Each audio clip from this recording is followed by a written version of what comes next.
अब खबरें विस्तार से। मोदी राज का आगाज होते ही पूरे देश में भाजपा कार्यकर्ताओं में काफी उत्साह दिखाई दिया। मोदी सरकार में नागपुर के नितिन गडकरी का भी समावेश है। गडकरी के मंत्री पद पर शपथ लेते ही शहर के तिलक पुतला चौक स्थित भाजपा कार्यालय में कार्यकर्ताओं ने खुशियां मनाई। साथ ही परिसर में आतिशबाजी भी की गई। भाजपा के इस जल्लोष में कई नगर सेवक नगर सेविकाएं भी मौजूद रही।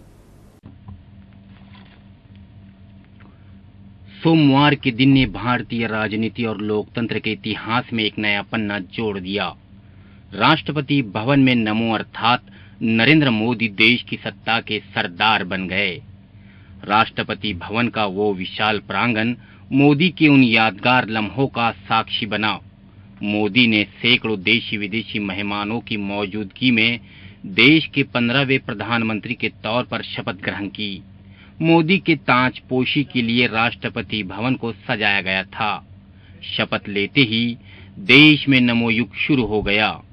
अकेले के दम पर भाजपा की नैया पार कराने वाले नरेंद्र मोदी सरकार से जनता ने अपार उम्मीदें लगा रखी है। मोदी को महंगाई, भ्रष्टाचार, महिलाओं की सुरक्षा, युवाओं को रोजगार, विदेशों में जमा काला धन, बिजली, देश की सुरक्षा, इन सभी मुद्दों से निपटना है। नागपुर की जनता भी मोदी सरकार से कई अपेक्षाएं रख रही है। वो सारे के सारे जो अच्छे परसेंटेज लेते हैं वो सब जाते हैं विदेश में नौकरियां करने के लिए। तो मेरी अपेक्षा ये है इस गवर्नमेंट से कि उनके लिए कुछ ना कुछ यहीं पे करे। हमारा देश का युवा का टैलेंट अगर विदेश यूज़ करता है तो कोई मतलब नहीं हमारे लिए। हमारा युवा का जो टैलेंट है वो हमारे देश ने ही यूज़ करना चाहिए।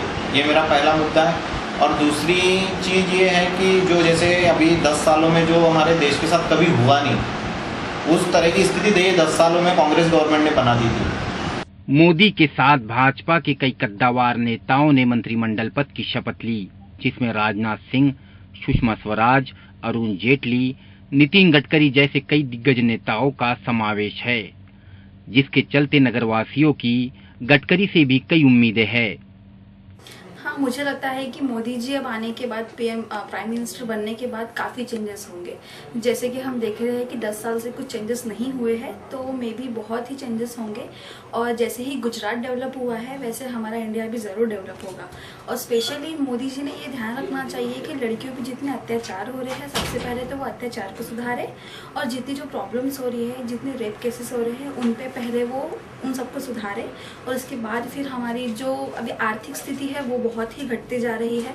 इकोनॉमिकली हम लोग बहुत ही स्ट्रांग नहीं, बल्कि बहुत हम लोग घटते जा रहे हैं दिन ब दिन। मोदी सरकार हमारे जो देश है, देश को एक नियम से चलाना चाहते हैं। और जैसे कि उन्होंने कहा है आज भी कि जैसे कांग्रेस सत्ता थी, उनके इसमें कैबिनेट्स बहुत सारे लोग से, लेकिन जो मोदी जी की जो गठन है वो साफ तौर पर कम कर दी है मोदी जी ने। और इससे पता चलता है, एक एक्टिविटी आती है कि जितना हम सदन में कम से कम व्यक्ति रखते हैं तो ये लोग कैसे मैनेज करेंगे ये सब चीज़ों को। और हमें तो यही अपेक्षा है मोदी जी से कि जो आज की युवा पीढ़ी है उनके लिए कुछ किया जाए। ये देखा जाए तो जिस तरह से मोदी सरकार ने एक दोस्ती का हाथ बढ़ाया है पाकिस्तान की तरफ, उन्हें इन्वाइट किया है, तो आगे भी यही अपेक्षा है कि आतंकवाद दूर होगा, ये दोस्ती के साथ ही नई शुरुआत होगी, एक नए रिश्ते बनेंगे। और जिस तरह से इंडिया के अंदर भी देखा जाए नक्सलवाद का जो काफ़ी बढ़ाव बढ़ चुका था वो भी कम होगा। आतंकवाद है, रेप केसेस हैं और भ्रष्टाचार है, ये काफ़ी कम होने की उम्मीद है हमें, कि जिस तरह से मोदी सरकार ने वादा किया है हमसे कि ये सारी चीज़ें कम होगी। और बहुत शांति की तरह हमारा इंडिया जैसे पहले था, गांधीवाद जैसे था पहले, वैसे ही होगा। आगे भी हम उम्मीद करते हैं कि मोदी सरकार इस तरह से बदलाव लेके आएगी। पृथक विदर्भ का समर्थन करने वाली भाजपा अलग विदर्भ के लिए क्या सौगात लाती है, इस पर भी विदर्भवासियों की नजरें टिकी हुई है। मोदी राज का आगाज तो हो चुका है, लेकिन देश की नाजुक स्थिति को सुधारने में नमो युग को एड़ी चोटी का जोर लगाना पड़ेगा, तब जाके हमारा भारत देश सुजलाम सुफलाम बनेगा। कैमरा पर्सन माइकल के साथ तौसीफ पठान की रिपोर्ट इन BCN न्यूज के लिए।